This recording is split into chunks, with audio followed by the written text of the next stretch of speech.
In the opulent heart of the Mediterranean, a tycoon's lifeless body is found aboard his stranded yacht, the Aurora, a single bullet marking his end. Trapped with no radio, for suspects a resentful captain, a nervous chef, a secretive lawyer, and a cunning mistress hide their truths. Enter Miss Jane Marple, whose gentle demeanor masks a razor-sharp mind. As clues unravel a missing ledger, a bullet casing, severed wires, she weaves a web of greed and betrayal, exposing a killer, desperate to bury their crime. In just 30 seconds, dive into a tale of deception where no secret stays submerged. Chapter 1. The silent seether. Aurora rested on a Mediterranean so still it seemed to hold its breath, its polished deck mirroring the fierce noon sun. Miss Jane Marple, an unassuming figure in a pale lavender dress, sat in a wicker chair near the bow, her knitting needles moving with the quiet rhythm of a metronome. A delicate laced shawl draped her shoulders, protection against the sea's deceptive breeze. She had come aboard at the invitation of her distant cousin, Sir Henry Clithering, a retired Scotland Yard commissioner with a penchant for luxurious escapes.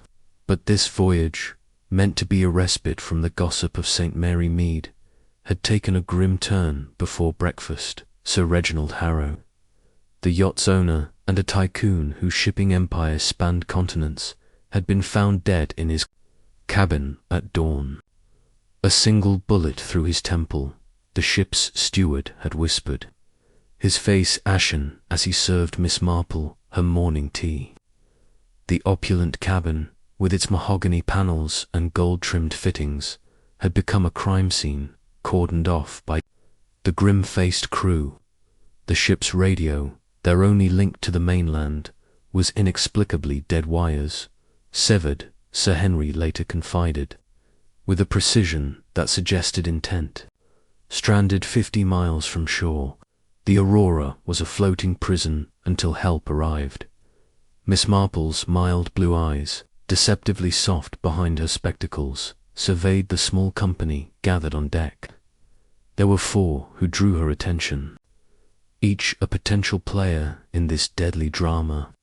Captain Leonard Bryce, a weathered man in his 50s, stood by the rail, his navy cap pulled low over eyes that avoided contact. His limp, a relic of some maritime mishap, gave his movements a halting grace. Chef Marcel Dubois, a wiry Frenchman with a pencil-thin moustache, fussed over a tray of pastries, his hands betraying a slight tremor despite his theatrical smile. Edmund Vance, Sir Reginald's lawyer, paced nearby, his tailored suit immaculate, but his fingers drumming a nervous rhythm on a leather briefcase. And Clara Beaumont, the tycoon's mistress, lounged in a silk dress that caught the light like liquid. Her beauty a calculated performance, her green eyes guarded. Sir Henry joined Miss Marple, his silver hair glinting as he settled into a chair. Beside her, a nasty business. Jane, he said, his voice low. Reginald was no saint, but to be shot like that. He trailed off, glancing at the suspects. Miss Marple's needles clicked steadily, her face serene, but her mind was already threading together impressions. She had seen such scenes in her village faces composed, yet secrets simmering beneath. People are much the same everywhere. Henry, she remarked, her tone light. Even on a yacht, they carry their motives with them. The crew had reported no strangers aboard. The killer was among them. Captain Bryce claimed he'd been on the bridge, charting their course through the night. Dubois insisted he was in the galley, preparing an elaborate breakfast of croissants and poached eggs. Vance said he'd been in his cabin, reviewing legal documents for a merger Reginald was planning. Clara, with a languid sigh, swore she'd been asleep, dreaming in her silk-sheeted berth. Each alibi was tidy, delivered with the polish of a rehearsed line. Miss Marple's lips twitched in a faint smile. In St. Mary Mead, she had learned that truth often hid in the spaces between words. In a glance too quick or a pause too long, she sipped her tea, the porcelain cup warm in her hands, and let her gaze drift to the horizon. The sea was a mirror, reflecting nothing but sky, yet it seemed to whisper of hidden depths. Sir Reginald had been a man of power, his wealth a magnet for envy and greed. Miss Marple recalled a village grocer, prosperous but friendless, whose death had unravelled a web of grudges. Who, she wondered, had resented Sir Reginald enough to pull the trigger? And why sabotage the radio, delaying discovery? Her needles paused as she considered the suspects again, their polite masks as fragile as the calm before a storm. The Aurora might be stranded, but Miss Marple's mind was already charting a course through the mystery, guided by the timeless patterns of human nature. Chapter 2. The Tycoon's Shadow. The Aurora lay becalmed under a sky of unrelenting blue, its stillness a mockery of the turmoil that had erupted aboard. Miss Jane Marple sat in the yacht saloon, a spacious room adorned with polished teak and brass fittings, her knitting resting lightly in her lap. The air carried the faint tang of salt and the sharper scent of fear, though the faces around her wore masks of civility. Sir Henry Clethering, her cousin and confidant, had drawn her aside after lunch, his expression grave. The murder of Sir Reginald Harrow, found that morning with a bullet through his temple, had cast a pall over the small company, and the broken radio ensured no help would come swiftly. Miss Marple's eyes, keen despite their gentle appearance, missed nothing, not the flicker of unease in a glance, nor the subtle tightening of a hand. Sir Henry poured tea from a silver pot, the clink of porcelain a quiet counterpoint to the tension. Reginald was a hard man, Jane, he said, settling into a cushioned chair opposite her. Ruthless in business, and not much kinder in private. But this, he shook his head, his silver hair catching the light filtering through the saloon's portholes. It's cold-blooded. Someone on this yacht planned it. Miss Marple nodded, her needles clicking softly as she worked a delicate pattern of lace. She had seen such hardness in her village of St. Mary Mead, where ambition and greed wore humbler disguises, but were no less deadly. People, she remarked, her voice mild, are often undone by what they value most. Tell me, Henry, what did Sir Reginald value? Sir Henry leaned back, his brow furrowed. Money, power, control. He built his shipping empire from nothing, you know. Started with a single freighter and turned it into a fleet that spans the globe. But lately he was distracted, muttering about betrayal, checking his accounts obsessively. I thought it was just the strain of business. He paused, sipping his tea. Now I wonder if he sensed something. Miss Marple's needles paused, her mind sifting through his words. In St. Mary Mead, she had known a shopkeeper who grew paranoid when his ledger didn't balance. Betrayal, she knew, could be a spark to violence, especially when money was at stake. The saloon door opened, admitting Captain Leonard Bryce, his navy jacket creased from hours at the helm. His limp was more pronounced today, Miss Marple noted, as if the weight of suspicion pressed on old wounds. He nodded curtly to Sir Henry and took a seat at the far end of the room, his eyes fixed on the horizon visible through the porthole. Captain, Miss Marple said brightly, her tone disarming, you must know every inch of this yacht. It's quite a marvel. Bryce's weathered face softened slightly, though his hands remained clasped tightly. She's a fine vessel, he said gruffly, built to Sir Reginald's specifications. He spared no expense, His voice held a trace of pride, but also something else, resentment, perhaps. Miss Marple recalled a village gardener who spoke warmly of his roses, but cursed the master who demanded perfection. "And you were on the bridge last night?" she asked, her eyes on her knitting. Bryce stiffened, his jaw tightening. "All night, plotting our course." Sir Reginald liked to know exactly where we were headed. His words were clipped, as if rehearsed. Miss Marple smiled, her expression one of innocent curiosity. It must be taxing, such responsibility. "Did Sir Reginald often keep you late?" Bryce's eyes flicked to her, then away. "He had his demands," he muttered.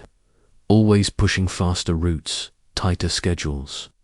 Didn't care about the risks." Miss Marple nodded, her needles resuming their rhythm. Risks, she thought, could breed bitterness, and bitterness could curdle into something darker. The saloon door swung open again, and Chef Marcel Dubois entered, carrying a tray of delicate sandwiches. His movements were theatrical, a flourish in every gesture, but Miss Marple noticed a slight tremor in his hands as he set the tray down.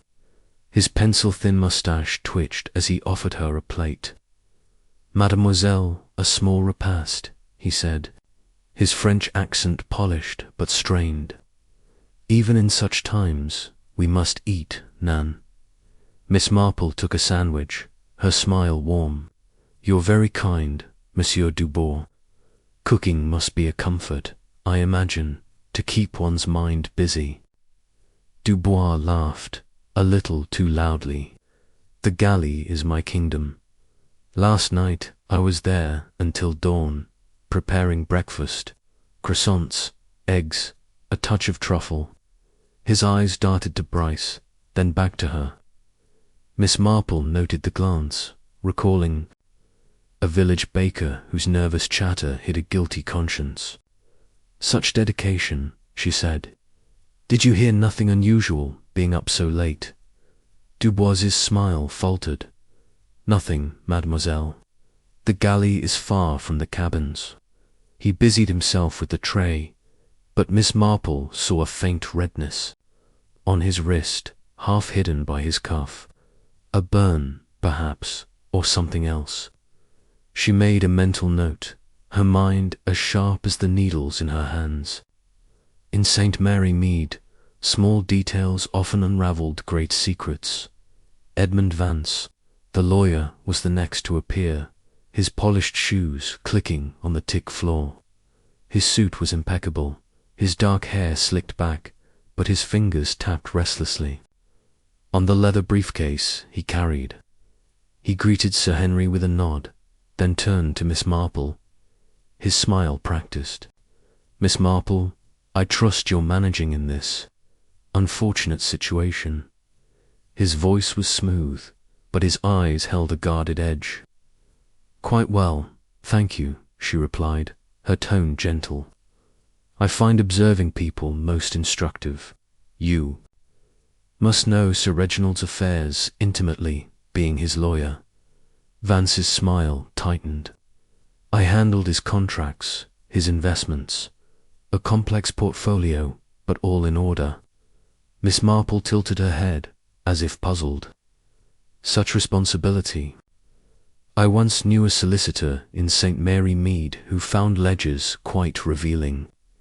Vance's fingers paused on his briefcase, and he laughed a shade too heartily. "Ledgers are dull things, Miss Marple. I was reviewing them last night, in my cabin. Nothing more." She smiled, but her eyes lingered on the briefcase, its edges bulging slightly, as if stuffed with more than routine papers. Clara Beaumont entered last, her silk dress whispering as she moved. She was a vision, her auburn hair catching the light, her green eyes cool and assessing.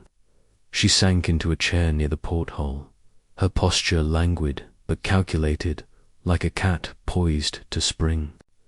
"This is all so dreadful," she said, her voice low, a practiced note of sorrow in it. She dabbed at her eyes with a laced handkerchief, though Miss Marple noted no tears. Poor Reginald, he deserved better. Miss Marple's needles clicked. Softly, "You were close to him, my dear?" she asked, her tone all sympathy. Clara's lips curved in a faint smile. "He was generous. We understood each other." Her fingers toyed with a diamond bracelet, its stones glinting coldly. Miss Marple recalled a village widow whose charm masked a mercenary heart. "And last night," she prompted gently. Clara's eyes met hers, unflinching. "I was asleep, alone. This yacht is so quiet at night." Her words were smooth, but Miss Marple sensed a carefully constructed wall. Sir Henry, watching the exchanges, leaned toward Miss Marple. "They all have their stories, Jane. Too neat, if you ask me." She nodded, her expression serene but her mind racing. In St. Mary Mead, alibis were like patchwork quilts, beautifully stitched, but often hiding flaws. She sipped her tea, letting the suspect's words settle in her mind. Bryce's resentment, Dubois's nervous energy, Vance's guarded polish. Clara's calculated charm, each was a thread in a tapestry she was beginning to weave. Sir Reginald's obsession with betrayal suggested a motive rooted in trust, broken, perhaps by someone close. Money, she knew, was a powerful spur, but so was fear of exposure. As the afternoon waned, Miss Marple excused herself and stepped onto the deck, the sea air cool against her face. The Aurora remained motionless, its white hull a stark contrast to the darkening horizon. She leaned against the rail, her knitting tucked into her bag, and let her thoughts drift. Sir Reginald's empire had been vast, but empires bred enemies. Had he discovered a theft, a deception? The broken radio suggested. A killer who needed time to cover tracks, to destroy evidence. She recalled a village scandal where a stolen letter had led to murder, the thief desperate to keep his secret. Who, among these four, had the most to hide? Captain Bryce was nearby, polishing a brass fitting with unnecessary vigor. Miss Marple approached, her smile disarming. "Captain, you must see such characters in your work. Sir Reginald, I suppose, was a demanding employer." Bryce grunted, his cloth pausing. He wanted miracles sail through storms, dock on a dime. Never satisfied. His tone was bitter, and Miss Marple noted the way his eyes avoided hers. "It must wear on one," she said sympathetically. "In my village, a postman once snapped. Under such pressure," Bryce's hand tightened on the cloth, but he said nothing more. She moved on, her mind cataloguing his tension in the galley. She found Dubois kneading dough, his movements sharp and precise. "You work such magic here," she said, admiring a tray of golden rolls. Dubois beamed, but his eyes were wary. "It's all in the hands," he said, holding them up. The burn on his wrist was clearer now, red and raw. "A clumsy moment with the oven," he explained, too quickly. Miss Marple nodded, thinking of a village cook whose burns came from a struggle. Not a stove. She thanked him and left, her suspicions deepening. Vance was in the library, surrounded by papers, his briefcase open. Miss Marple knocked softly, feigning a search for a book.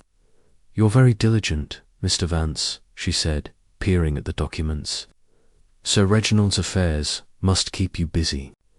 Vance's smile was tight. "Always. He trusted me to keep things in order." His fingers brushed a thick ledger, and Miss Marple noted a faint ink smudge on his cuff, fresh and dark. "Such meticulous work," she said. "I knew a clerk once who hid mistakes in his books." It ended badly. Vance's laugh was forced, and he closed the briefcase with a snap. She smiled and withdrew, her mind turning over the smudge. A small clue, but potentially telling. Clara was on deck, gazing at the sea, her bracelet catching the fading light. Miss Marple joined her, commenting on the beauty of the view. "It's so peaceful," Clara said, her voice soft but her eyes hard. Reginald loved this yacht, his escape. Miss Marple nodded, recalling a village beauty who used charm to mask ambition. "And you, my dear, what will you do now?" Clara's smile was enigmatic. "I always land on my feet." Her fingers lingered on the bracelet, and Miss Marple wondered what price it had cost, and what Clara might do to secure her future. As evening fell, Miss Marple returned to the saloon, where Sir Henry awaited. "You've been busy, Jane," he said, a glint of amusement in his eyes. "What do you make of them?" She settled into her chair, her knitting resumed. "They're all hiding something, Henry. Bryce resents, Dubois fidgets, Vance conceals, and Clara calculates. But one of them has woven a lie too tight to hold." She sipped her tea, her mind a web of connections. Sir Reginald's shadow loomed. Over them all, his death a knot she would untangle, thread by thread, as streaming with the patience of her village. Chapter 3. The captain's tale. The Aurora remained. Adrift on a sea so calm it seemed to mock the storm brewing among its passengers. Miss Jane Marple stood near the yacht's stern, her lavender shawl drawn lightly about her shoulders against the evening's faint chill. The sky was streaked with amber, casting long shadows across the polished deck. Her knitting lay tucked in her bag, for her hands were still now, her mind wholly occupied with the puzzle of Sir Reginald Harrow's murder. The bullet, the broken radio, the guarded faces of the 4 suspects each, was a piece in a mosaic she was determined to complete. She had seen such patterns before in St. Mary Mead, where village intrigues, though smaller in scale, revealed the same dark threads of human nature. Captain Leonard Bryce was at the helm, his silhouette rigid against the fading light. Miss Marple approached, her steps soft on the tick, her smile as disarming as a kindly aunt's. "Captain Bryce," she said, her voice bright with interest, "this yacht is a marvel. You must take great pride in commanding her." Bryce turned, his weathered face softening slightly, though his eyes remained wary, like those of a man accustomed to squinting into storms. "She's a beauty," he said, his tone gruff but tinged with warmth. "Built to cut through any sea," though Sir Reginald pushed her harder than most. His hand rested on the wheel, its knuckles scarred from years of salt and rope. Miss Marple tilted her head, her spectacles catching the last glint of sunlight. "It must be a heavy responsibility," she said, "to navigate such a vessel, especially with a man like Sir Reginald. I knew a ferryman in my village who spoke of his boat as if it were alive." Bryce's lips twitched, almost a smile. "Aye, the Aurora has a soul." But Reginald, he treated her like a machine, always demanding tighter routes, faster runs, no matter the weather. His voice carried a burr of resentment, and Miss Marple noted the way his grip tightened on the wheel, as if steadying himself against more than the ship's gentle sway. She settled onto a nearby bench, her posture one of innocent curiosity. "You were on the bridge last night, I believe?" she asked, her tone as casual as if discussing the weather. Bryce nodded, his eyes fixed on the horizon. "All night, charting our course to Naples." Sir Reginald liked to know every detail, position, speed, all of it. His words were steady, but Miss Marple caught a slight hesitation, a crack in the polished surface of his alibi.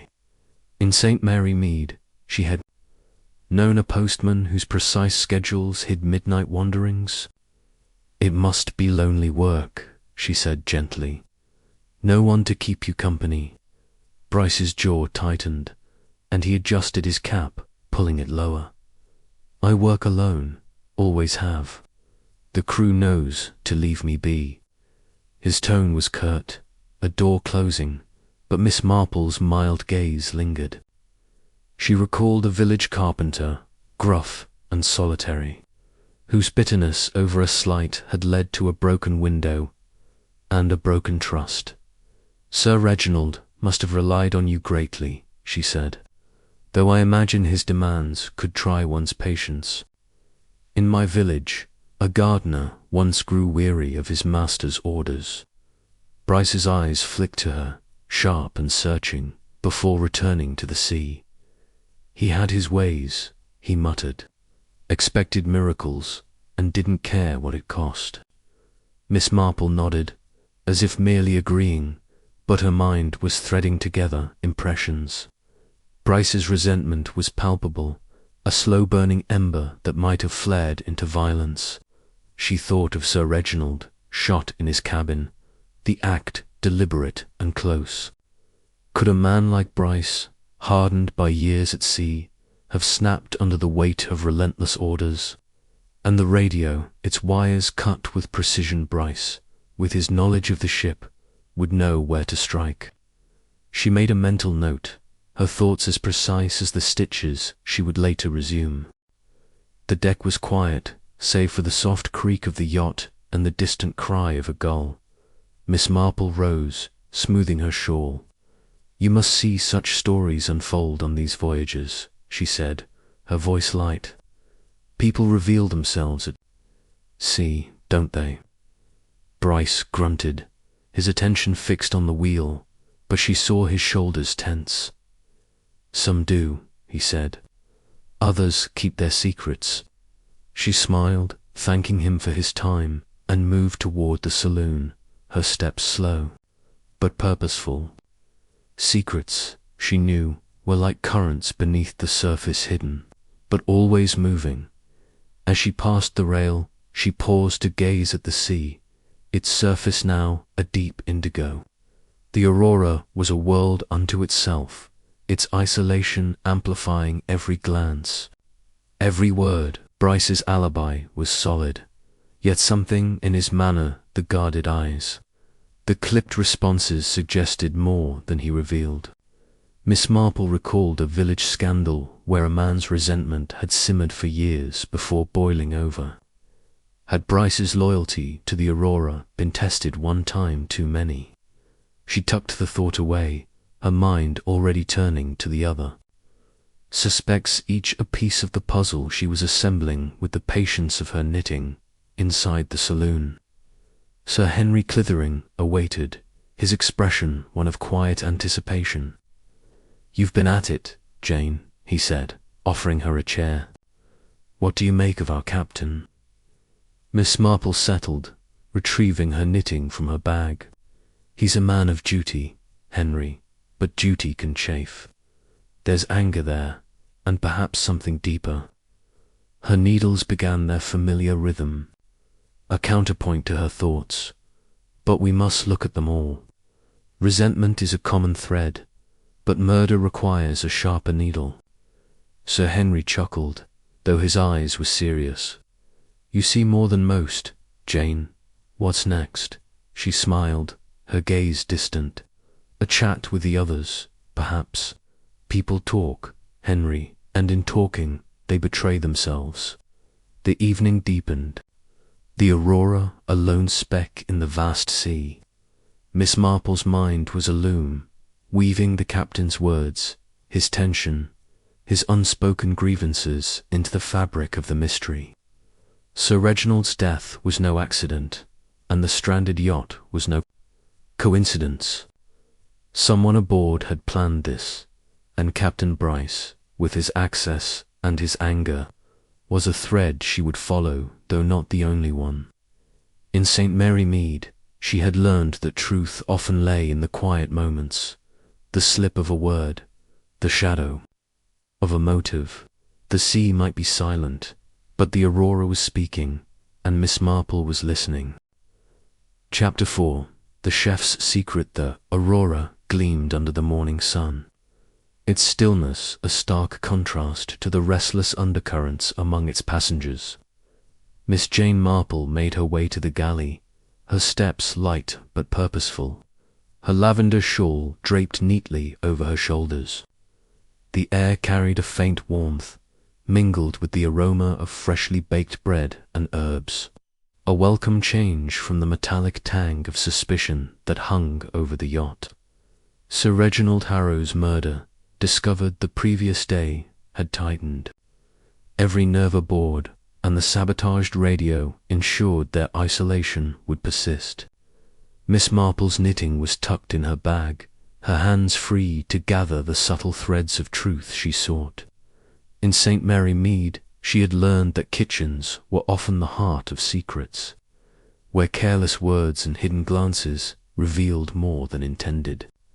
The galley was a compact marvel of efficiency, its stainless steel surfaces gleaming under the hum of electric lights. Chef Marcel Dubois stood at a counter, his knife flashing as he diced parsley with a flourish that bordered on performance. His wiry frame moved with restless energy, and his pencil-thin mustache twitched as he hummed a French tune under his breath. He looked up as Miss Marple entered, his dark eyes brightening with a practiced charm. "Mademoiselle Marple," he exclaimed, wiping his hands on a pristine apron. "You honor my humble kitchen. Perhaps a taste of my brioche, fresh from the oven." He gestured to a tray of golden pastries, their buttery scent filling the air. Miss Marple smiled, her expression one of gentle delight. "How kind, Monsieur Dubois. Your skill must be the envy of many a chef." She accepted a small piece of brioche, its warmth pleasant in her hands, and took a delicate bite. "In my village, we had a cook whose pies were the talk of St. Mary Mead. She always said a kitchen was a place for secrets as much as recipes." Dubois laughed, a touch too loudly, his knife pausing mid-chop. "Secrets, only the secret of a perfect roux, mademoiselle." But his eyes darted to the side, and Miss Marple noted the slight tremor in his fingers as he resumed his work. She settled onto a stool near the counter, her posture that of an inquisitive aunt. "You must have been up early yesterday, preparing such a feast," she said, her tone casual. "I heard you were in the galley all night." Dubois nodded, his movements quick as he arranged herbs on a cutting board. "Oui, until dawn.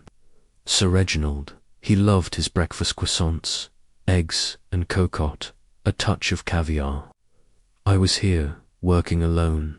His voice was smooth, but Miss Marple caught a faint strain, like a note played slightly off-key. In her village, she had known a baker whose late-night work hid a rendezvous, not a recipe. "You're so dedicated," she said, her eyes on the parsley but her mind on Dubois. "It must be quiet here at night, with everyone asleep."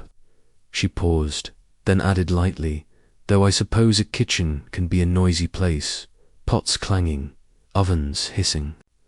Dubois's smile tightened, and he reached for a garlic clove, peeling it with unnecessary focus. "Not so noisy, mademoiselle. The galley is far from the cabins." "I heard nothing, saw nothing." His words were firm, but Miss Marple noticed a fresh mark on his wrist, peeking from beneath his cuff, a red, raw patch, not quite a burn, more like an abrasion.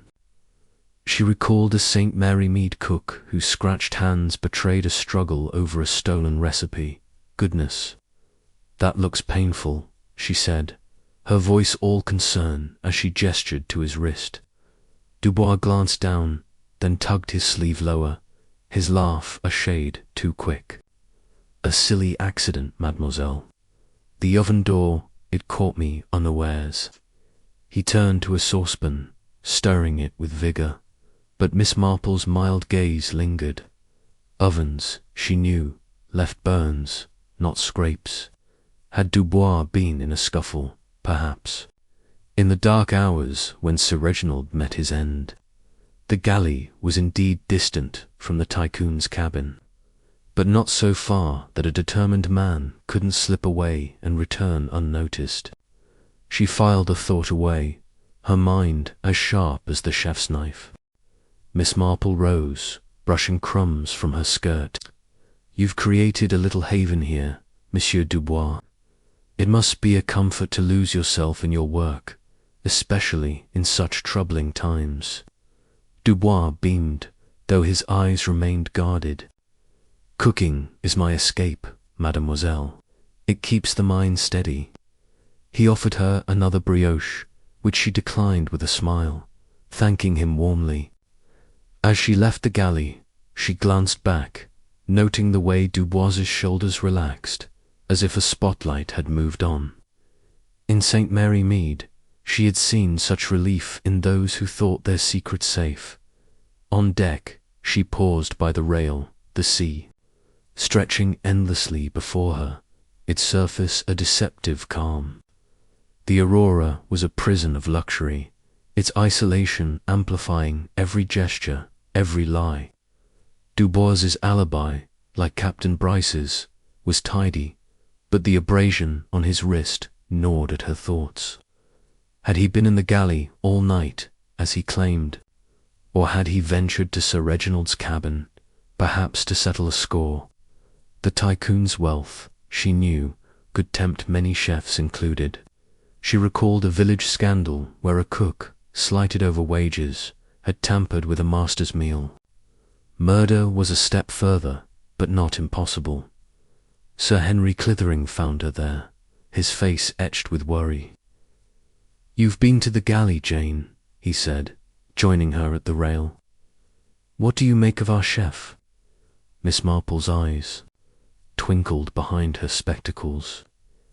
"He's a man of talent, Henry, but talent can mask unease. That mark on his wrist, it's not from an oven, I'd wager." Sir Henry raised an eyebrow. "You think he's lying?" She shrugged, her shawl slipping slightly. "People lie in small ways, Henry. A scratch, a glance, they tell their own story. We must see how it fits with the others."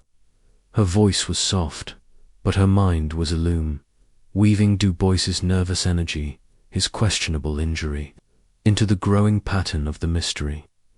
The sun climbed higher, casting sharp shadows across the deck. Miss Marple's thoughts turned to the other suspect's vans with his bulging briefcase, Clara with her calculated charm. Each held a piece of the truth, but Dubois's secret, whatever it was, felt closer to the surface, like a bubble, ready to burst.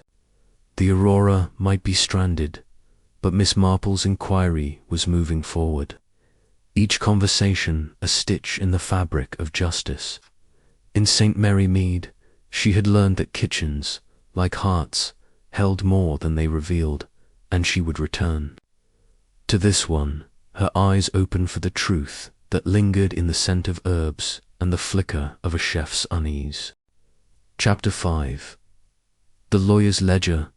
The Aurora lay motionless under a sky heavy with the promise of dusk, its polished deck reflecting the last golden rays of the Mediterranean sun. Miss Jane Marple sat in the yacht's library, a cozy room lined with leather-bound books and lit by the soft glow of brass lamps. Her knitting rested in her lap, the needles idle for now, as her sharp eyes took in the surroundings.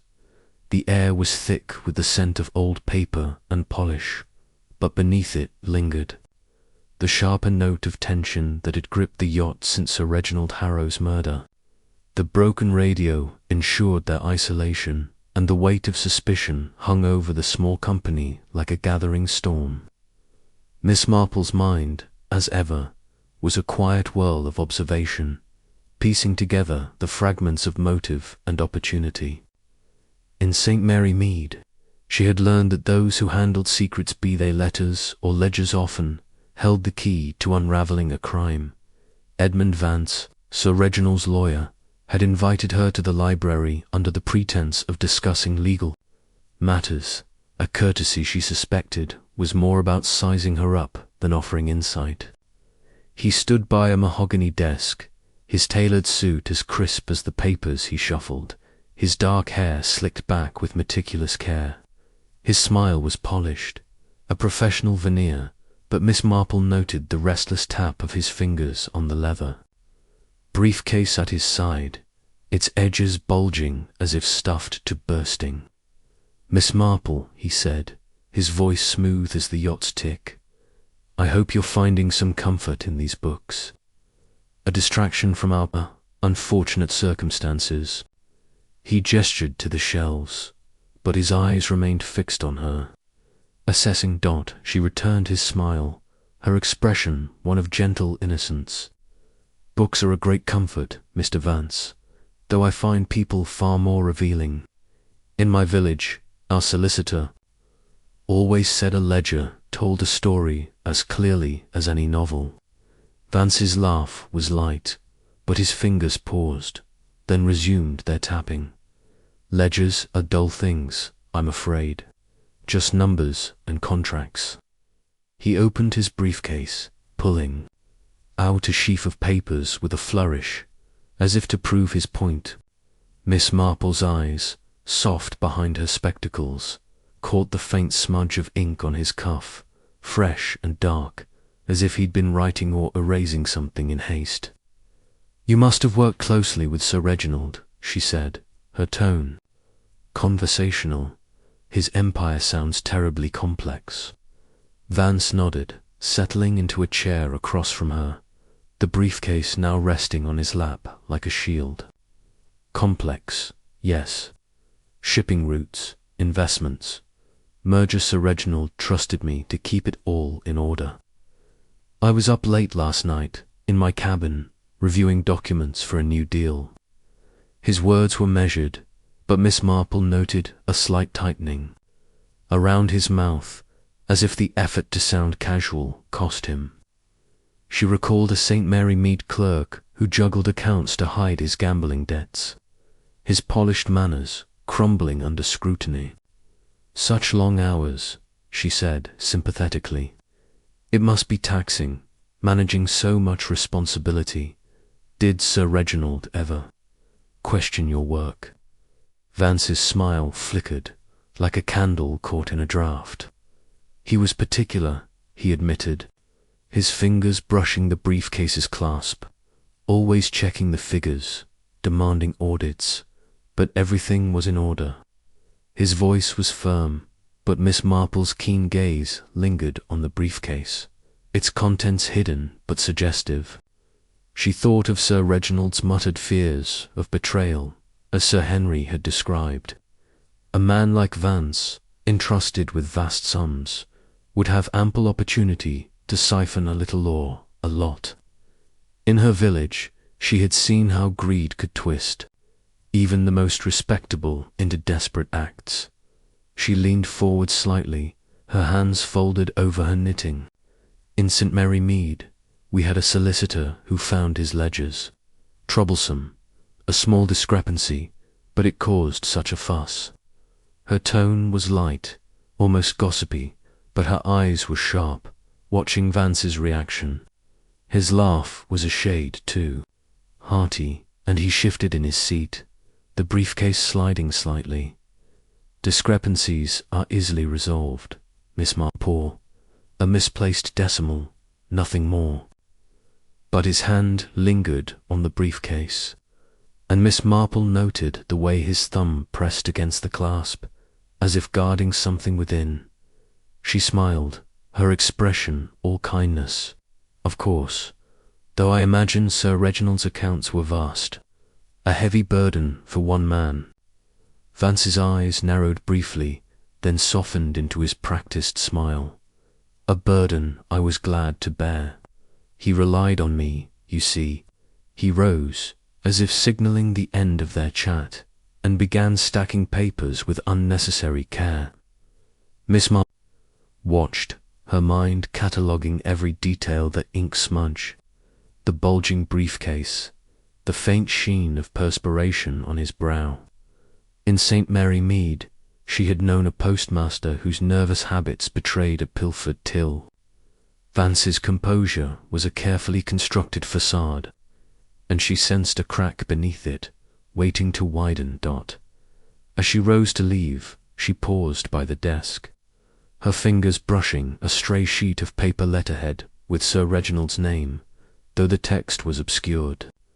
"You must have so many documents to manage," she said, her voice mild. "I suppose you keep a ledger for everything." Vance's hand darted to the paper, tucking it into his briefcase with a swiftness that belied his calm. "Naturally," he said, his tone clipped. "But they're hardly of interest to anyone but me." Miss Marple nodded, thanking him for his time, and stepped into the corridor, her shawl trailing lightly behind her. The library door closed with a soft click, but she felt the weight of Vance's gaze lingering. On deck, the air was cooler, the sea a deep indigo under the gathering dusk. Miss Marple paused by the rail, her thoughts turning over the lawyer's words and gestures. Vance's alibi reviewing papers in his cabin was as tidy as the others, but the ink smudge and the overstuffed briefcase suggested a man with something to conceal. Had he been doctoring accounts, as Sir Reginald's paranoia hinted? A stolen fortune could drive a man to murder, especially if discovery loomed. She recalled a village scandal where a trusted treasurer had betrayed his office, his panic leading. 2 desperate measures. The sabotaged radio, too, pointed to someone with a need for time to hide evidence. Perhaps in the pages of a ledger, Sir Henry Clithering found her there, his face etched with curiosity.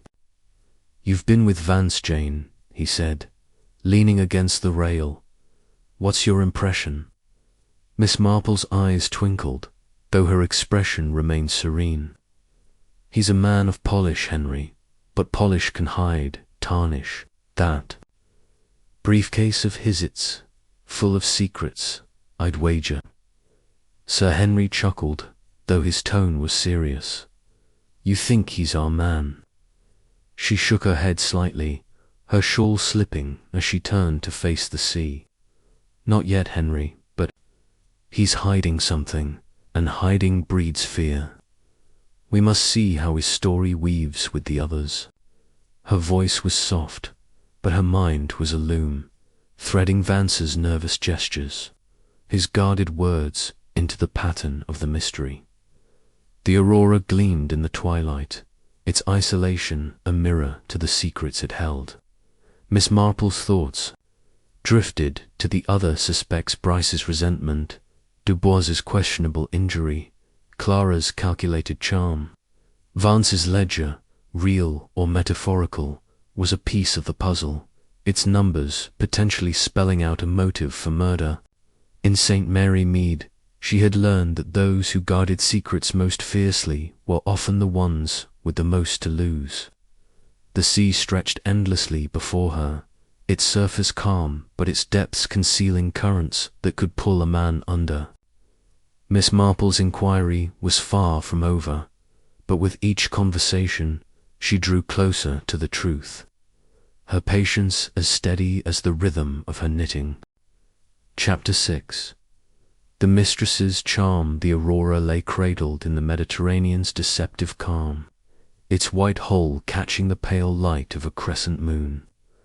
Miss Jane Marple stood on the upper deck, her lavender shawl drawn close against the evenings. Subtle, chill. The sea stretched into darkness, its surface a mirror for the stars. But the yacht's opulent stillness belied the undercurrent of dread that had settled since Sir Reginald Harrow's murder. The broken radio, its wires deliberately severed, ensured their isolation, and the 4 suspects each, with their polished alibis, circled one another like players in a carefully staged drama. Miss Marple's knitting was tucked away, her hands free to trace the invisible threads of motive and deceit. In St. Mary Mead, she had learned that beauty, like wealth, could be a mask for ambition, and she approached her next encounter with the quiet resolve of a woman who saw beyond appearances. Clara Beaumont, Sir Reginald's mistress, reclined in the yacht's lounge, a vision in a sapphire silk dress that clung to her like a second skin.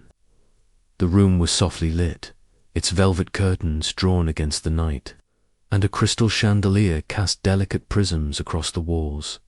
Clara's auburn hair glowed, her green eyes half-lidded as she sipped a glass of champagne, the bubbles catching the light like her diamond bracelet. Miss Marple entered, her steps soft on the plush carpet, her smile as warm as a village neighbour's. "Miss Beaumont," she said, settling into a cushioned chair, "this lounge is quite charming. You must find it a haven amidst all this turmoil." Clara's lips curved in a practised smile, her gaze assessing yet alluring.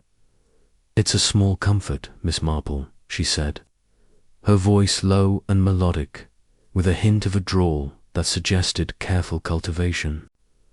"Poor Reginald loved this room his little escape." She sighed, setting her glass down with a delicate clink, her fingers lingering on the stem. Miss Marple noted the gesture, recalling a St. Mary Mead widow whose graceful manners hid a calculating heart. "You were close to him, I gather," she said, her tone all sympathy. "It must be a terrible shock." Clara's eyes shimmered, though no tears fell. "Terrible," she agreed, dabbing at her cheek with a lace handkerchief. "Reginald was generous. He made life exciting." Her fingers brushed the diamond bracelet, its stones winking coldly. Miss Marple's mild gaze lingered on the jewellery, a gift, no doubt, from the late tycoon. In her village, she had known a young woman whose trinkets came at a price, paid in loyalty or silence. "Such a lovely piece," Miss Marple remarked, nodding at the bracelet. "A token of affection, I presume." Clara's smile tightened, just for a moment, before softening into something almost coy. "Reginald had a way of showing his feelings," she said, her voice smooth as the silk she wore. "He liked to spoil me." She leaned back, crossing one leg over the other, the movement deliberate, drawing attention to her elegance. Miss Marple nodded, her expression one of innocent admiration, but her mind was sharp, sifting through Clara's words. Affection, she knew, could be a transaction, and a woman like Clara, beautiful, poised, ambitious, might have motives beyond love.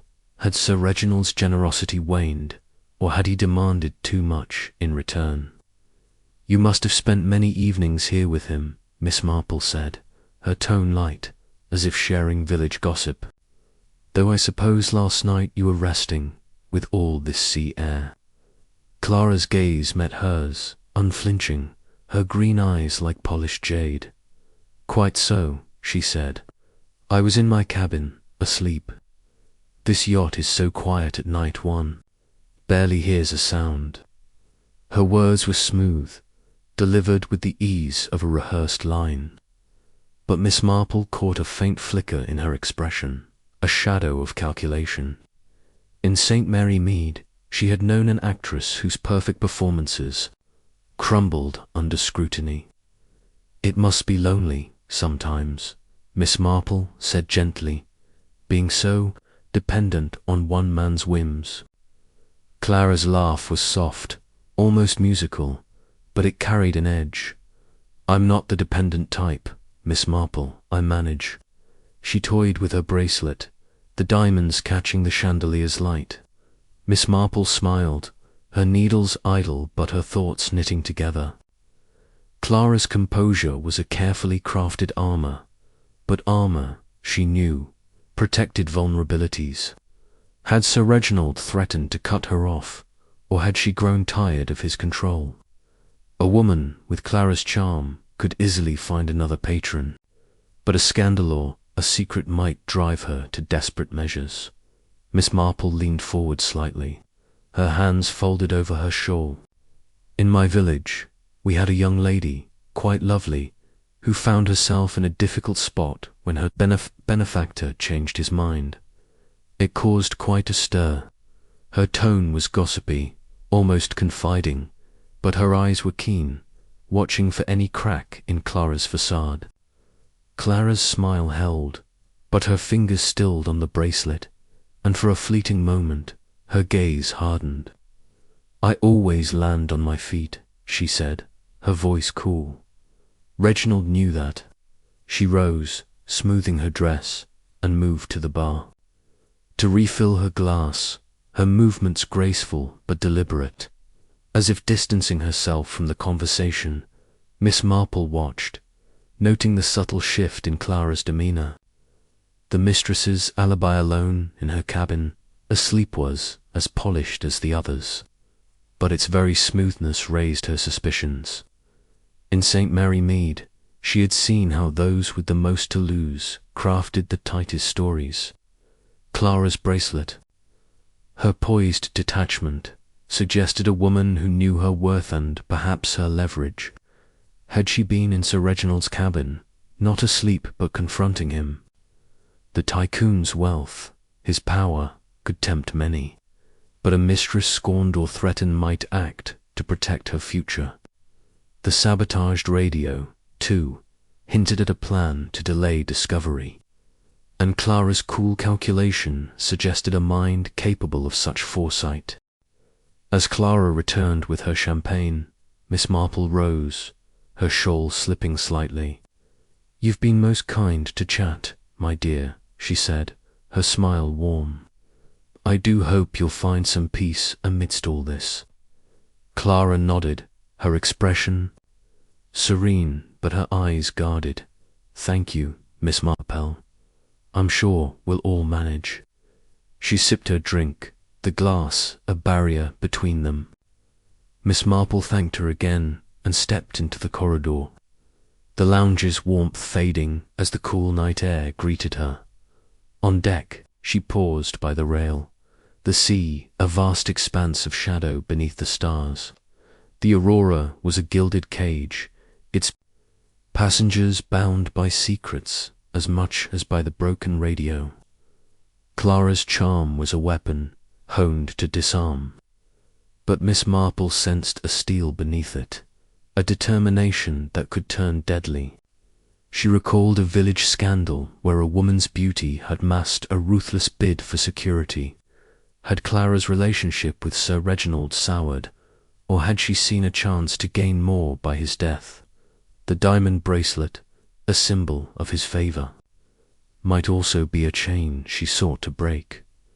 Sir Henry Clethering joined her, his silhouette dark against the moonlit deck. "You've been with Miss Beaumont, Jane," he said, his voice low. "What's your take?" Miss Marple's eyes twinkled, though her expression remained serene. "She's a clever one, Henry, with a charm that hides as much as it reveals. That bracelet, she wears it like a trophy, but perhaps it's a reminder of a price she no longer wished to pay." Sir Henry raised an eyebrow. "You think she's involved?" Miss Marple's gaze drifted to the sea. "Not alone, perhaps, but she's part of the pattern. We must see how her thread weaves with the others." The night deepened, the Aurora, a solitary beacon in the dark. Miss Marple's thoughts were aloom, threading Clara's calculated grace, her guarded words, into the growing tapestry of the mystery. Sir Reginald's death was a deliberate act, and the stranded yacht a stage for deception. Clara, with her beauty and her secrets, was a player in this drama. But whether she held the gun or merely the motive, Miss Marple was not yet certain. In St. Mary Mead, she had learned that charm, like knitting, could conceal a multitude of flaws, and she would watch Clara closely, her patience as steady as the stars above. Chapter 7. The broken radio the Aurora lay adrift under a sky bruised with the first hints of dawn, its sleek hull a pale ghost against the inky Mediterranean. Miss Jane Marple stood on the lower deck, her lavender shawl wrapped tightly against the pre-dawn chill, her eyes tracing the horizon where sea and sky blurred into one. The yacht's stillness was oppressive, a silent accomplice to the murder of Sir Reginald Harrow, whose death 2 days prior had cast a net of suspicion over the small company aboard. The sabotaged radio, its wires cut with surgical precision, ensured their isolation, trapping them in a floating limbo where secrets festered. Miss Marple's knitting remained in her cabin, her hands free to grasp the delicate threads of truth she had been gathering. In St. Mary Mead, she had learned that the smallest acts of sabotage, a cut fence, a tampered lock often pointed to the heart of a crime. And the Aurora's broken radio was no mere accident. Sir Henry Clithering joined her, his face etched with the weariness of a man accustomed to unravelling mysteries but now faced with one too close to home. "Jane," he said, his voice low, "I've something to show you." He led her to the radio room, a cramped space tucked near the bridge, its walls lined with dials and switches that now sat useless. The radio itself, a modern contraption of gleaming metal, lay open, its innards exposed like a dissected creature. Wires, neatly severed, dangled within, their ends clean and deliberate. "This was no accident," Sir Henry said grimly, pointing to the cuts. "Someone knew exactly what they were doing. Wanted us cut off, no chance to call for help." Miss Marple leaned closer, her spectacles catching the dim light of the room's single bulb. "Quite precise," she murmured, her voice as soft as if commenting on a neighbour's garden. "In my village, we had a boy who snipped telephone wires to delay news of his mischief. It takes a steady hand and a clear purpose." She straightened, her mild gaze meeting Sir Henry's. "Who has access to this room, Henry?" He frowned, rubbing his chin.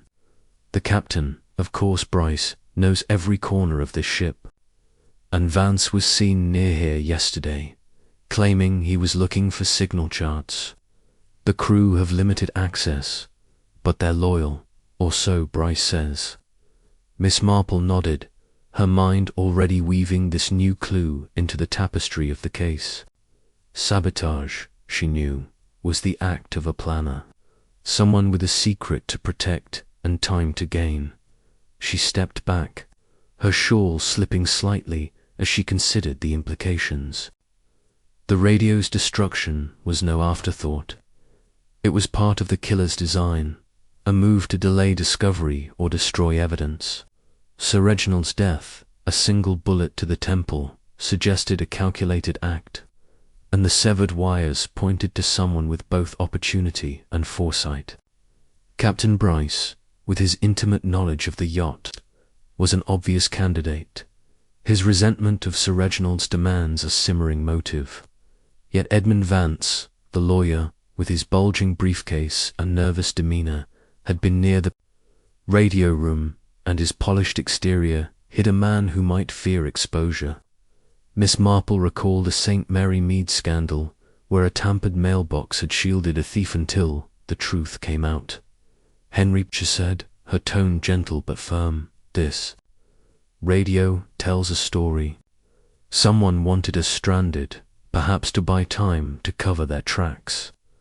We must look closely at those who could reach this room and why they might need that time." Sir Henry's eyes narrowed, a spark of his old Scotland Yard instinct flaring. "You're thinking of Vance, aren't you? Or Bryce?" She smiled, a faint twinkle in her eyes. "I'm thinking of them all, Henry. In St. Mary Mead, the smallest acts of mischief often led to the greatest revelations. They left the radio room, the door clicking shut behind them, and emerged onto the deck, where the first light of dawn painted the sea in shades of pearl and rose. Miss Marple paused by the rail, her thoughts turning to the suspects. Bryce's alibi of charting courses on the bridge placed him close to the radio room, his maritime expertise making the sabotage a simple task. Vance's presence nearby raised questions. Had he been searching for charts, or something else? Chef Dubois, though confined to the galley, could have slipped away, his nervous energy and questionable wristmark suggesting more than kitchen mishaps. And Clara Beaumont, with her calculated charm, might have persuaded another to act on her behalf, her beauty a tool as precise as the wire cut. As they walked toward the saloon for breakfast, Miss Marple's mind sifted through these possibilities, each suspect a thread in the pattern she was weaving. The radio's sabotage was a bold move, one that spoke of desperation or cunning. In her village, she had seen how fear drove people to destroy evidence, a burned letter, a hidden key. Here, the severed wires were a louder cry, a plea for time to obscure the truth of Sir Reginald's death. Had the tycoon uncovered a betrayal, financial, personal, or both, that prompted such a drastic act? The answer, she felt, was close, hidden in the guarded glances and careful words of those aboard in the saloon. The suspects were already gathered, their faces composed but their eyes wary. Captain Bryce stood by a porthole, his limp more pronounced as he sipped coffee, his gaze avoiding the others. Dubois bustled in with a tray of pastries, his theatrical smile strained, the mark on his wrist now covered by a fresh bandage. Vance sat at a table, his briefcase at his feet, his fingers drumming a restless rhythm. Clara lounged near the bar, her silk dress a soft contrast to the tension in her posture, her diamond bracelet glinting as she stirred her tea. Miss Marple took her seat, her expression serene, but her mind alert, cataloguing every nuance. "Sir." Henry leaned close, his voice a whisper. "You're onto something, Jane. I can see it in your eyes." She smiled, picking up her teacup. "Only a thread, Henry, but threads lead to patterns. Someone cut those wires to keep us silent, and silence, in my experience, protects the guilty." Her gaze swept the room, lingering on each suspect in turn. The Aurora was a stage, its players bound by their secrets, and the broken radio was a clue that pointed to a mind both cunning and cornered. In St. Mary Mead, Miss Marple had learned that destruction, however small, revealed intent, and she would follow this thread through the yacht's corridors, through the suspects' leads. The truth lay bare. Chapter 8. The Missing Ledger. The Aurora shimmered in the pale light of early morning, its sleek lines cutting a solitary figure against the endless Mediterranean. Miss Jane Marple stood in the corridor outside Sir Reginald Harrow's cabin, her lavender shawl neatly draped over her shoulders, her hands free of her usual knitting. The yacht's isolation, enforced by the sabotaged radio, had tightened the web of suspicion around its passengers, and the murder of the tycoon shot cleanly through the temple remained a puzzle with too many pieces. Miss Marple's mind, honed by years of unravelling village intrigues in St. Mary Mead, was alert, sifting through the clues she had gathered: Captain Bryce's resentment, Chef Dubois's questionable injury, Edmund Vance's guarded briefcase, and Clara Beaumont's calculated charm. Each was a thread, but the pattern was incomplete, and she sensed the answer lay close, hidden in the details of the crime itself. With Sir Henry Clethering's permission, she had gained access to Sir Reginald's cabin, a privilege granted due to his trust in her quiet but unerring insight. The door opened with a soft creak, revealing a space of understated opulence, mahogany panels, a wide porthole framing the sea, and a desk cluttered with papers. The air held a faint trace of cigar smoke, an oddity, for Sir Henry had mentioned that Sir Reginald did not smoke. Miss Marple's eyes, sharp behind her spectacles, scanned the room, noting the bed still neatly made, the wardrobe undisturbed, and the desk where the tycoon had likely spent his final hours. The police would arrive eventually, but for now, the Aurora was her domain, and she intended to explore it as thoroughly as she would a neighbour's garden in St. Mary Mead. She approached the desk, her fingers brushing the scattered document shipping, manifests, letters, a fountain pen lying askew. Her gaze fell on a space where a ledger might have rested, its absence marked by a faint outline in the dust, barely perceptible but telling to her practiced eye. "No ledger," she murmured, her voice soft as if speaking to the room itself. In her village, she had known a shopkeeper whose missing account book revealed a theft. Here, the absence was equally suggestive. Edmund Vance, the lawyer, had spoken of reviewing documents, his briefcase bulging with papers. Had he taken the ledger to conceal the discrepancy, as Sir Reginald's suspicions of betrayal hinted? Miss Marple's mind turned to the ink smudge on Vance's cuff, a small clue that now seemed to point to more than careless paperwork. She knelt carefully, her shawl trailing, and peered beneath the desk. There, half hidden under the rug, was a single bullet casing, its brass glinting faintly in the porthole's light. She did not touch it, knowing the police would need it undisturbed, but she studied its position.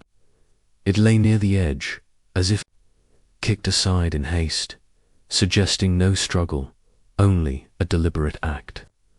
The shot had been precise, the work of someone calm, more desperate enough to feign calm. Miss Marple straightened, her thoughts racing. In St. Mary Mead, a dropped button had once led to a thief. This casing was allowed a clue, but its story was incomplete without the gun. The cigar smoke lingered in her mind, a detail out of place. She recalled Chef Dubois offering cigars to guests at dinner 2 nights prior, his theatrical flourish masking a nervous edge. Had he been in this cabin, perhaps not as a killer but as a witness or an accomplice? The galley was not far, and a chef might slip away unnoticed, claiming kitchen duties. Yet the smoke could also point to Vance, whose polished demeanour might hide a habit he hadn't mentioned. Miss Marple's eyes narrowed slightly, her mind weaving these fragments into the growing tapestry of the case. The missing ledger, the bullet casing, the faint scintille were threads, and she sensed they led to the same knot. She left the cabin, closing the door softly, and made her way to the deck, where the morning air was crisp, the sea a sheet of glass under the rising sun. Sir Henry awaited her near the rail, his face a mix of curiosity and impatience. "Well, Jane," he said, his voice low, "what did you find?" She adjusted her shawl, her expression serene but her eyes alight with purpose. "A missing ledger, Henry, and a bullet casing under the rug, and a trace of cigar smoke, though Sir Reginald didn't indulge." Sir Henry's brow furrowed. Cigar smoke. Dubois was handing them out like sweets the other night, and Van Sarway's fiddling with that briefcase. "You think the ledger's with him?" Miss Marple's lips twitched in a faint smile. "It's possible, Henry. A ledger can hide many sins numbers, altered, funds misplaced. In my village, a missing account book led to a man's ruin. Here, it may lead to a killer." She paused, her gaze drifting to the sea. "The smoke is curious, though it suggests someone lingered in that cabin, perhaps longer than needed for a single shot." Sir Henry nodded, his Scotland Yard instinct stirring. "And the casing, any sign of the gun?" She shook her head. Not yet, but its absence speaks as loudly as its presence. The killer was careful, but not careful enough. They walked toward the saloon, where breakfast was being served, the clink of cutlery a thin veneer over the tension among the suspects. Captain Bryce stood by a porthole, his coffee untouched, his limp more pronounced and Q. Dubois bustled in with a tray of fruit, his bandaged wrist catching Miss Marple's eye.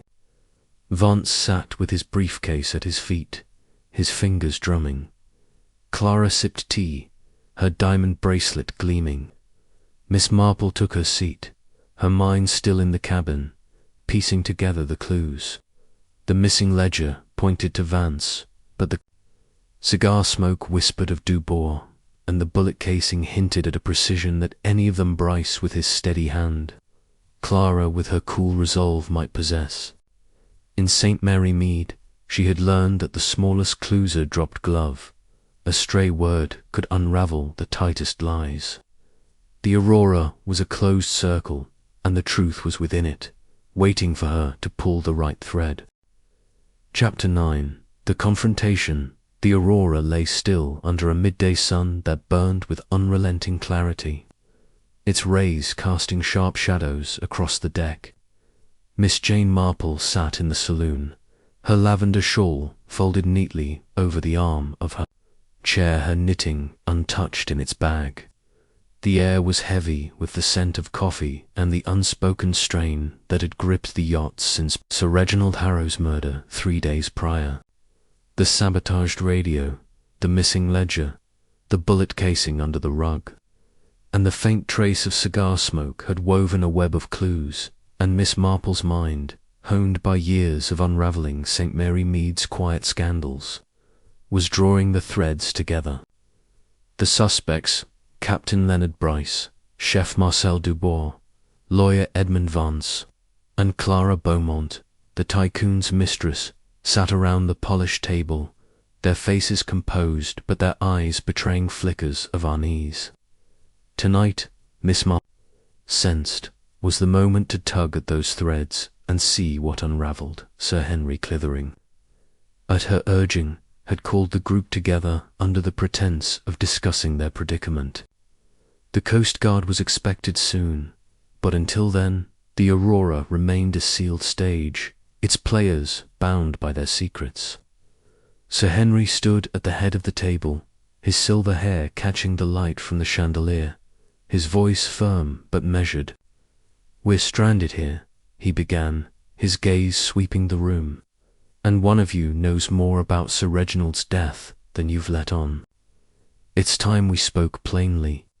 The words hung in the air, and Miss Marple watched the suspects closely, her mild eyes missing nothing: the tightening of Bryce's jaw, the twitch of Dubois's moustache, the sudden stillness of Vance's restless fingers, the subtle shift in Clara's poised posture.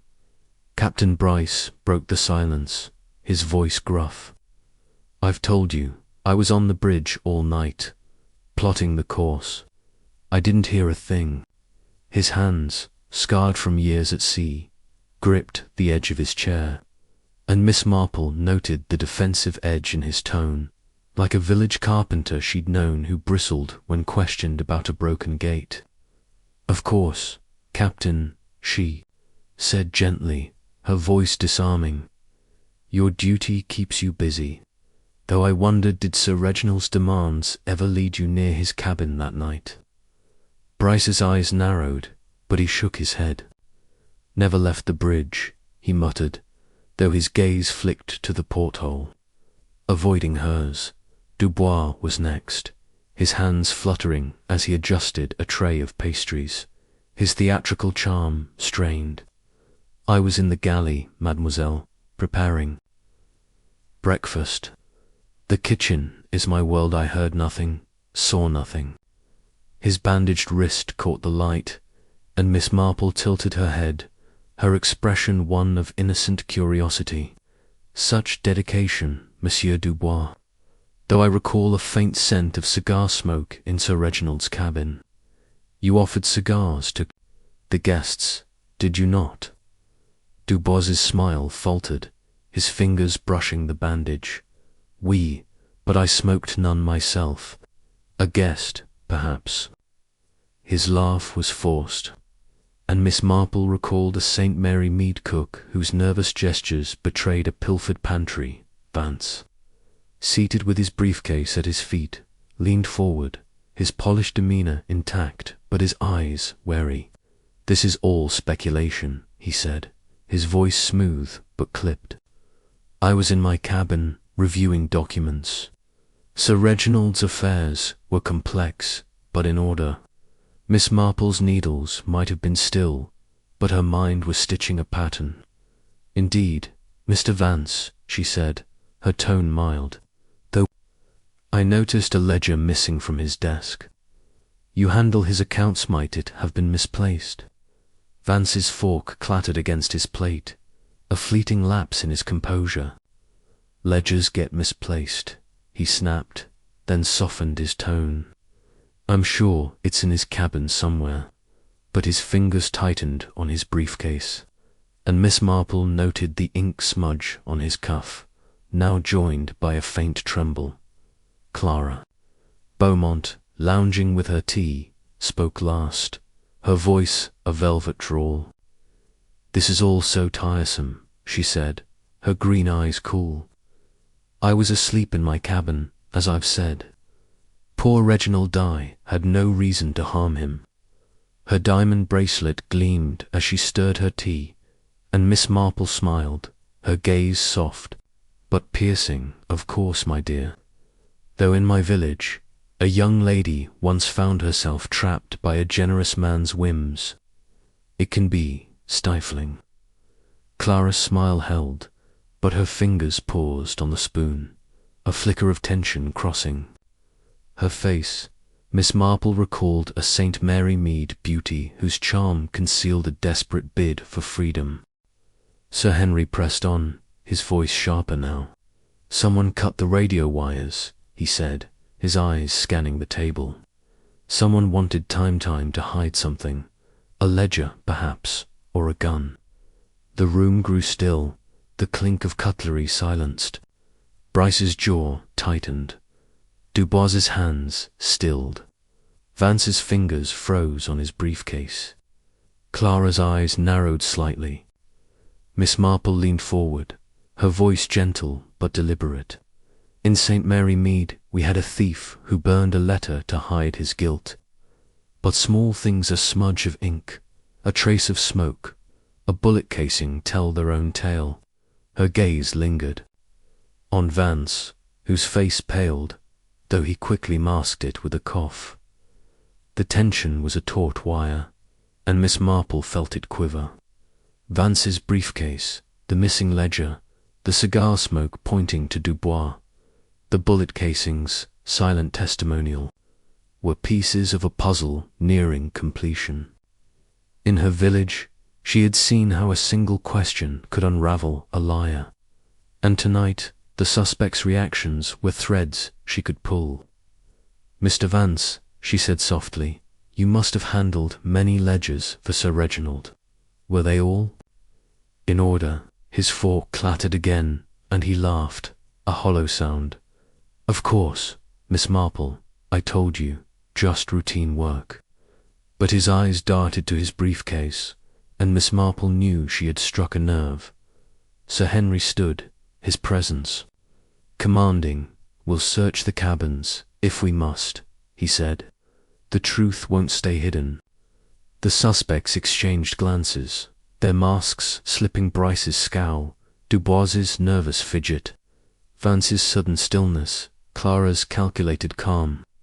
Miss Marple's mind was a loom, weaving their reactions into the pattern. The confrontation had shaken them, and she sensed the killer's facade was cracking, like a village gossip story under scrutiny. The Aurora remained stranded, but the truth was drawing closer, its shape emerging in the interplay of fear and falsehood around the table. Chapter 10. The embezzlers fear the aurora lay cloaked in the soft haze of late afternoon, its polished deck reflecting a sky streaked with the amber and violet of a Mediterranean sunset. Miss Jane Marple sat in the yacht's library, her lavender shawl draped over her shoulders, her knitting untouched in its bag. The air was heavy with the scent of old leather and wax, but the weight of suspicion was heavier still. Pressing against the walls of the small room where she now faced Edmund Vance, Sir Reginald Harrow's lawyer, the murder of the tycoon, the sabotaged radio, the missing ledger, the bullet casing, and the trace of cigar smoke had drawn a tightening net around the suspects, and Miss Marple's sharp mind, honed by years of unravelling St. Mary Mead's quiet intrigues, sensed the truth was near. Vance, with his bulging briefcase and nervous polish, was a thread she intended to pull, for in her village, those who guarded secrets most fiercely often had the most to lose. She had asked Sir Henry Clethering to arrange a private word with Vance, citing a need to discuss legal curiosities she claimed to have encountered in her village. Vance stood by the mahogany desk, his tailored suit as immaculate as ever, but his fingers betrayed a restless energy, tapping against the leather briefcase that never seemed to leave his side. "Miss Marple," he said, his voice smooth but tinged with wariness, "I'm happy to indulge your interest, though I fear legal matters are rather dry." His smile was practiced, but Miss Marple noted the faint sheen of perspiration on his brow, a detail as telling as the ink smudge she had observed on his cuff days earlier. She settled into a chair, her posture one of gentle curiosity, her spectacles catching the lamplight. "Oh, I find them fascinating, Mr. Vance," she said, her tone as light as if discussing a neighbour's garden. "In St. Mary Mead, our solicitor, Mr. Petherick, often spoke of how ledgers reveal a man's life, his trusts, his follies. You must have known Sir Reginald's life intimately, managing his accounts." Vance's smile tightened, and he adjusted his tie, a small gesture that spoke of discomfort. "His affairs were complex," he said, "but I kept them in order. Shipping, investments, contracts, it was my duty." His words were measured, but Miss Marple caught the slight tremor in his hand as he reached for a glass of water on the desk. She leaned forward, her hands folded over her shawl. "Such responsibility," she said sympathetically. "Sir Reginald must have relied on you greatly, though I hear he was a man who checked his figures closely. In my village, a treasurer once grew anxious when his books were scrutinized." Her voice was gentle, almost confiding, but her eyes were sharp, watching Vance's reaction. His fingers paused on the glass, and for a moment his polished facade flickered like a curtain stirred by a breeze. "He was thorough," Vance admitted, his tone clipped, "but everything was accounted for. I made sure of it." Miss Marple nodded, her expression serene, but her mind was stitching together the clues: the missing ledger from Sir Reginald's cabin, the ink smudge, the bulging briefcase. In St. Mary Mead she had known a clerk whose nervous habits betrayed a pilfered fund, and Vance's unease was a similar thread. "You must work long hours," she said, her gaze drifting to the briefcase. "I noticed your cuff the other day, an ink smudge, as if you'd been writing late, or perhaps correcting something." Her tone was innocent, but the question hung in the air, sharp as a needle. Vance's laugh was forced, a hollow sound that echoed in the quiet library. "A hazard of the trade, Miss Marple. Papers, pens, they leave their mark." But his hand moved to the briefcase, resting protectively on its clasp, and Miss Marple noted the way his eyes darted to the door, as if seeking an escape. She recalled a village scandal where a man's fidgeting hands had led to the discovery of stolen receipts. Hidden in a locked drawer, she pressed gently, her voice soft but relentless. Sir Reginald spoke of betrayal, I'm told. A heavy word. Betrayal. In my village, a shopkeeper once found his trust misplaced in a friend who juggled his books. It ended badly. Vance's face paled, though he quickly masked it with a cough, sipping his water. Betrayal is a strong word, he said, his voice steady but strained. Sir Reginald was under pressure business, you know. He saw shadows where there were none. But his fingers tightened on the briefcase, and Miss Marple sensed the fear beneath his words. Like a current running deep beneath the sea's calm surface, she tilted her head, her spectacles glinting. And the ledger from his cabin, might you have it in that briefcase? You seem so careful with it. The question was direct, but her tone remained mild, as if asking about the weather. Vance's composure cracked, his laugh sharp and brittle. The ledger, it's likely misfiled. I have plenty of papers, routine documents, nothing more. He patted the briefcase, but his hand trembled, and Miss Marple's mind seized. On the moment, in St. Mary Mead, she had seen a liar unravel when pressed on a single detail, and Vance's panic was a thread she could not ignore. You took the ledger to hide your theft, she said softly, her voice barely above a whisper, but it landed like a stone in still water. And when Sir Reginald suspected, you silenced him. The accusation was gentle, almost regretful, but it struck true. Vance's face drained of colour, his polished facade crumbling like dry leaves. That's absurd, he stammered, his voice rising. I was in my cabin, reviewing papers. I told you, but his eyes betrayed him, wild with the fear of a man caught in a trap. Miss Marple recalled a village thief who had panicked when confronted, his denials as frantic as Vance's now. She rose, her shawl slipping slightly, her expression one of quiet sorrow. Greed is a heavy burden, Mr. Vance. In my village, those who carried it often stumbled. She moved toward the door, her steps slow but deliberate, leaving Vance standing by the desk, his briefcase clutched like a lifeline. As she reached the corridor, Sir Henry Clethering appeared, his face grim but expectant. Jane, he said, his voice low, you've rattled him. Is he our man? Miss Marple's eyes twinkled, though her lips remained set. He's frightened, Henry, and frightened men make mistakes. We must watch him closely. His briefcase holds more than papers, I think. The aurora gleamed in the fading light, its isolation a mirror to the secrets it harbored. Miss Marple's thoughts were a loom, weaving Vance's trembling hands, his brittle denials into the pattern of the mystery. The missing ledger, the ink smudge, the sabotaged radio all pointed to a man desperate to hide his crimes. In St. Mary Mead, she had learned that fear was a betrayer, revealing what lies could not conceal.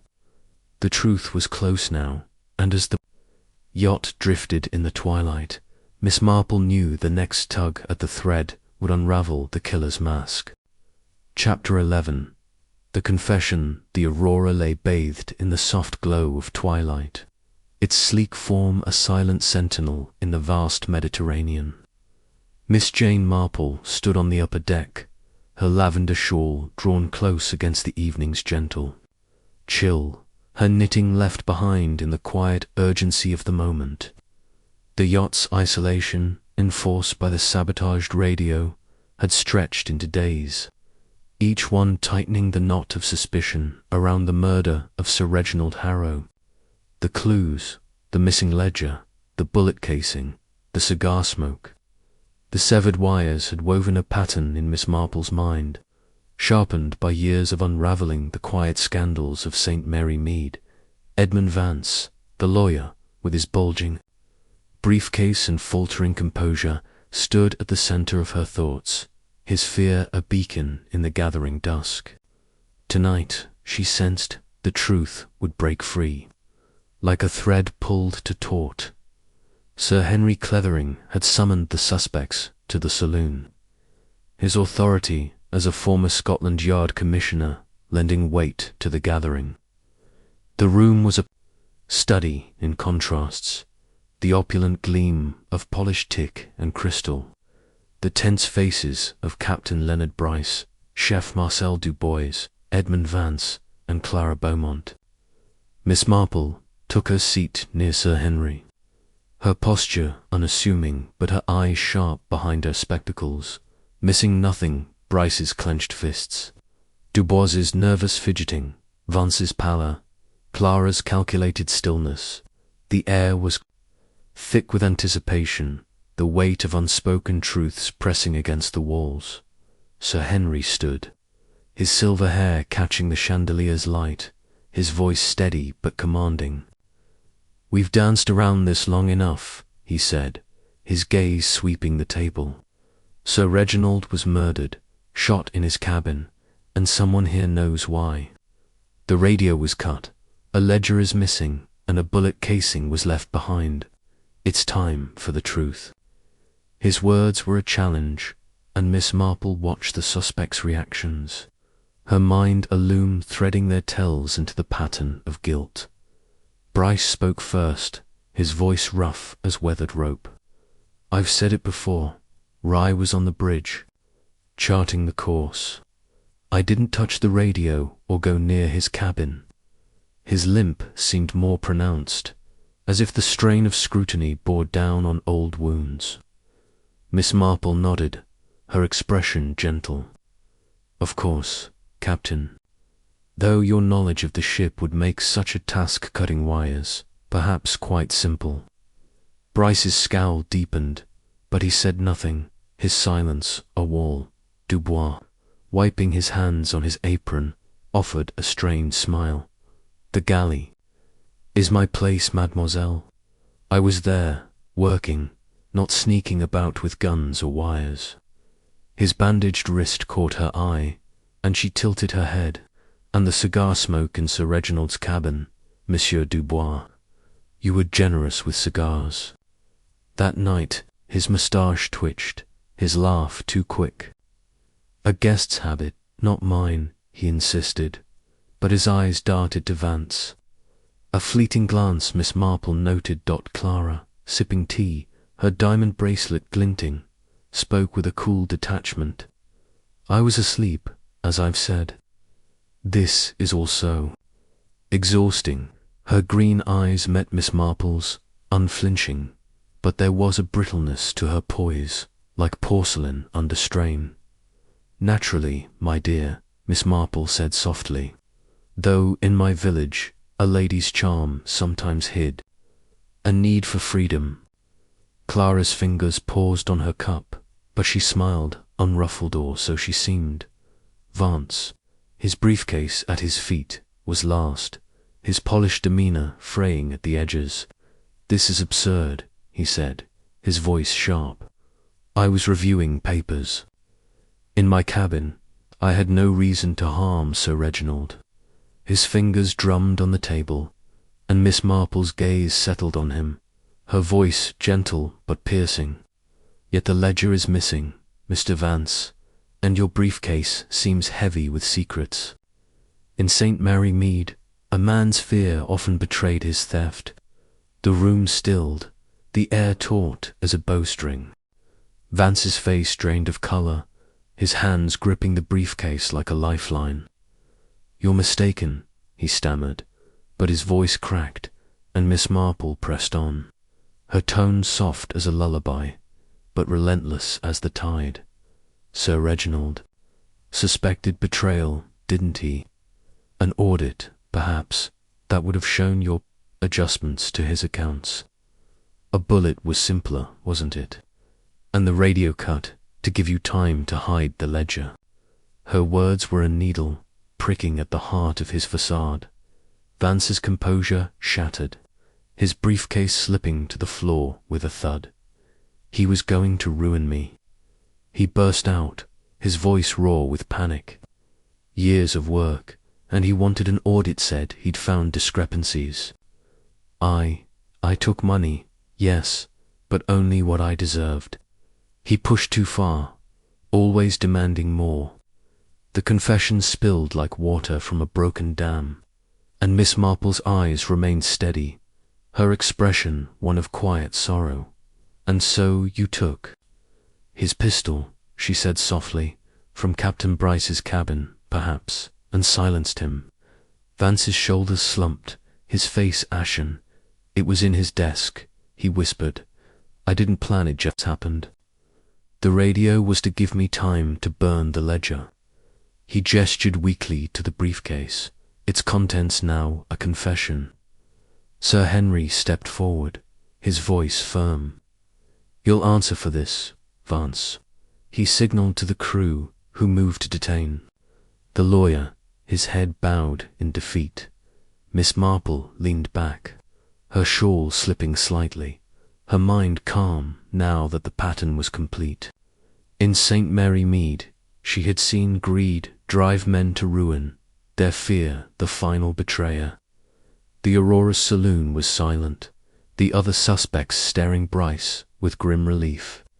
Dubois with wide eyes, Clara with a faint, unreadable smile.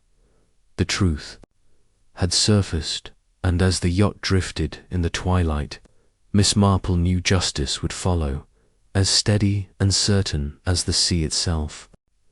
Chapter 12. The sea moves on. The Aurora stirred gently as the first light of dawn broke over the Mediterranean, its waters shimmering with a promise of movement after days of stillness. Miss Jane Marple stood on the upper deck, her lavender shawl draped lightly over her shoulders, her knitting now resumed in her hands, the needles clicking with a quiet rhythm that echoed the lapping waves. The Coast Guard's vessel was visible on the horizon, a speck of authority approaching to claim. Edmund Vance, whose confession the previous evening had unravelled the mystery of Sir Reginald Harrow's murder. The yacht, once a gilded cage of secrets, felt lighter now, as if the truth had lifted a weight from its polished timbers. In St. Mary Mead, Miss Marple had seen how the resolution of a scandal restored a village's peace, and here, aboard the Aurora, a similar calm was settling, though the sea remained indifferent to human triumphs or follies. Sir Henry Clethering joined her at the rail, his silver hair glinting in the early light, his face a mix of relief and admiration. You've done it again, Jane, he said, his voice warm but tinged with awe. Vance is in custody below, his briefcase stuffed with doctored ledgers. The police will find the rest. The gun, the burned pages. How did you know, Miss Marple's needles paused, her eyes twinkling behind her spectacles as she gazed at the sea. People are much the same, Henry, whether in a village or on a yacht. Greed leaves traces, an ink smudge, a nervous glance. In St. Mary Mead, I learned to watch for them. Her tone was gentle, but her mind was still threading the case's final strands, ensuring no knot remained untied. The saloon, where the confrontation had unfolded, was now quiet, its opulent fittings a backdrop to the morning's subdued breakfast. Captain Leonard Bryce stood by the helm, his limp less pronounced, as if the resolution had eased his burden. He would sail again, Miss Marple thought, his resentment of Sir Reginald's demands no longer a shadow over his command. Chef Marcel Dubois was in the galley, his theatrical flair returning as he prepared fresh croissants. The mark on his wrist now a mere kitchen mishap, not a clue to murder. Clara Beaumont, her silk dress replaced by something simpler, sipped coffee, her diamond bracelet still gleaming but her eyes distant, already calculating her next move. Miss Marple had seen such women in her village, resilient, adaptable, always landing on their feet.